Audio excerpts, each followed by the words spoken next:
Hello.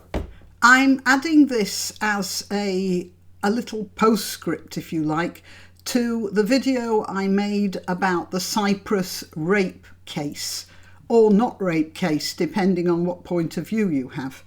There are a couple of points I want to bring out. The most important one is this. I got somebody contacting me from Israel, and he said he was going to check out the story as how it's being responded to in Israel. But he did make this comment that uploading videos without the knowledge of the person being videoed is illegal in Israel. And so these boys committed a crime as Israelis, but under Israeli law. And it may be that the young woman who was abused by them, whether she was raped or not, the fact that they filmed her and then uploaded the videos is abuse, isn't it? The young woman who was abused by these boys might be able to prosecute them in Israel for the crime they committed. So if there's anyone who is in contact with this girl or her family, perhaps they should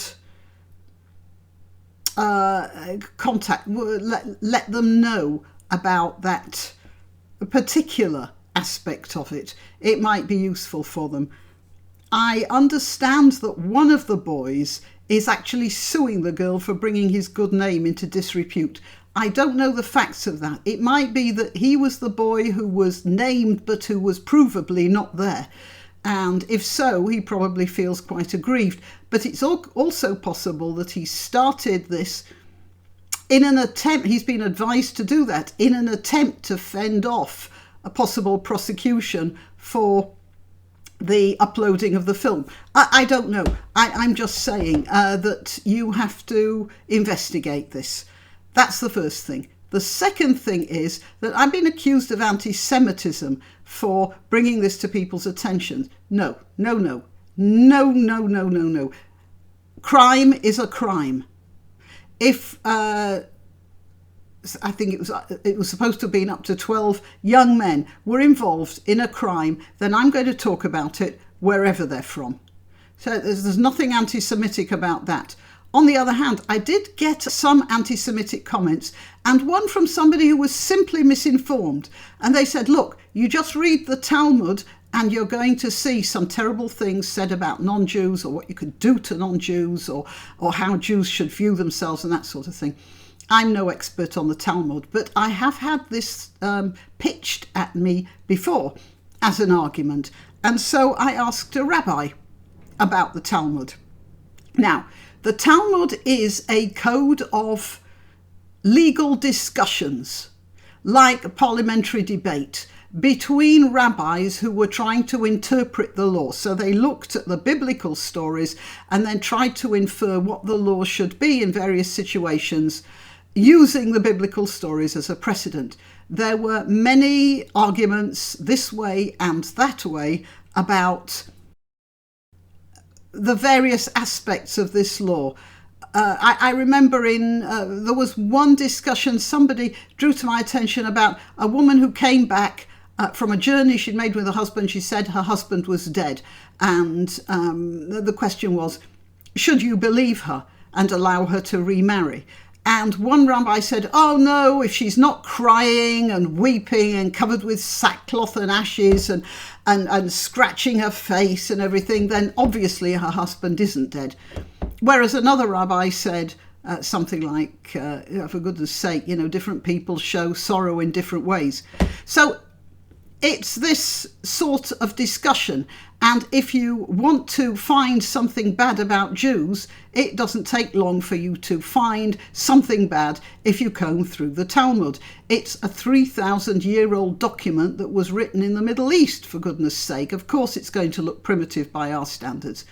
But the other thing is that it is a series of legal debates. So if we look through, say, Hansard, the screen's gone, the the minutes of parliamentary discussions, and we just look back 100 years, we'll find people saying, MPs saying terrible things about what laws should be made to do with the subservience of women, the imprisonment of beggars, the mutilation of criminals, and all that sort of thing. And if you really wanted to find nasty things about English society and you looked through copies of Hansard, you could find anything you wanted about how terrible the English are. But then the English aren't the same people as the people who were discussing these laws 100 years ago, let alone 3,000 years. And so it wouldn't be reasonable. What you have to do is think, well, how are the Israelis acting now? Now, in general, as far as I can make out, the Israelis are running a civilized society, and those boys are not considered to have been acting in a civilized way. This has nothing to do with the Talmud. As I said, the Talmud is a set of legal discussions. And so anyone quoting, saying, oh, the Jews are terrible, well, just look at the Talmud, you could just as easily say, well, the Americans are terrible, just look at their history, the slavery, all the rest of it. You know, you can go back, you can find awful things in any society. Right, so I just wanted to bring that out. But no, I was not being anti-Semitic by bringing to your attention and venting off for myself about a group of boys who had mistreated a young woman while she was on holiday and ruining her life. Oh, and by the way, I want to tell you something. About 3 years ago, talking about how you treat foreigners in your country, about 3 years ago, I was in Israel with my husband. We were there on academic business, and we visited a colleague of my husband's in a flat in a suburb of Tel Aviv called Petah Tikva. It's actually supposed to be a separate town. I think it is a separate town. It has its own mayor. But it is in many ways to Tel Aviv as Tottenham is to London. It's a poor area, very down at heel. It's incredibly ugly. I'm talking about the centre of the town. I mean, if some architect decided, look, I'm going to make the ugliest place possible with the cheapest materials possible, then Petah Tikva would be the city they'd come up with. It's a dreadfully depressed place. We were staying in a flat quite close to where this colleague was living.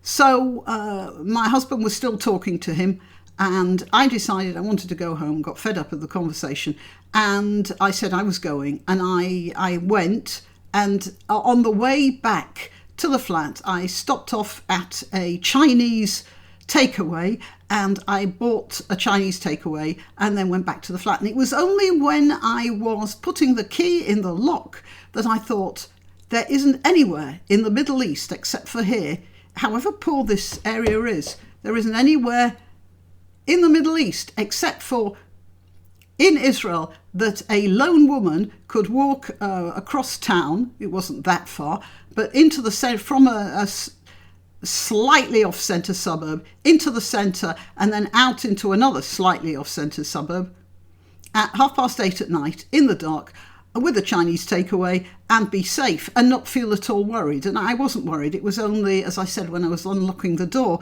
that it occurred to me that this was, in that part of the world, an extremely unusual occurrence. So I'd say that in practice, the Israelis have a civil society, and whatever you might think of the historical Talmud, the modern practice is absolutely, well, of course, it's not without its faults, obviously, and they have a serious problem with their government right now. But that's not the point, is it? I'm talking about personal safety in a town centre, and you won't find that in many places.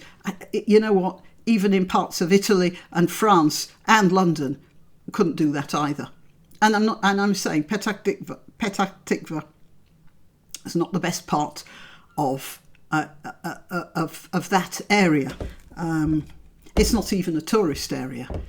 Okay, well, that's it. So I've got rid of this. The first is that the friends of this young woman should investigate the possibility of prosecuting these young men in Israel for illegal uploading of a video, which is strictly against the law in Israel. And the second thing is, I wasn't being anti-Semitic. I was talking about a bunch of hooligans.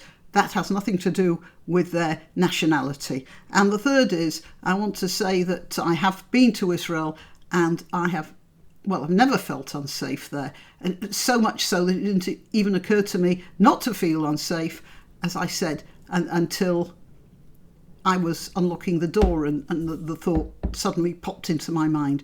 All right, that's it. I'll just upload this and then I have another video on a slightly lighter subject. If you want to donate or contact, the information will be rolling over the Graniopteryx as I speak. Please like, subscribe and share because it does help with the algorithm. If you visit my channel on YouTube and one day discover that I've disappeared without warning, you'll still find me on BitChute or Minds. Just go to either of those platforms and do a search for Graniopteryx. If you're already watching this on BitChute or Minds, good for you. Meanwhile, if you're watching this on YouTube, remember that you must keep checking the subscribe and bell icons because occasionally they reset. Till next time.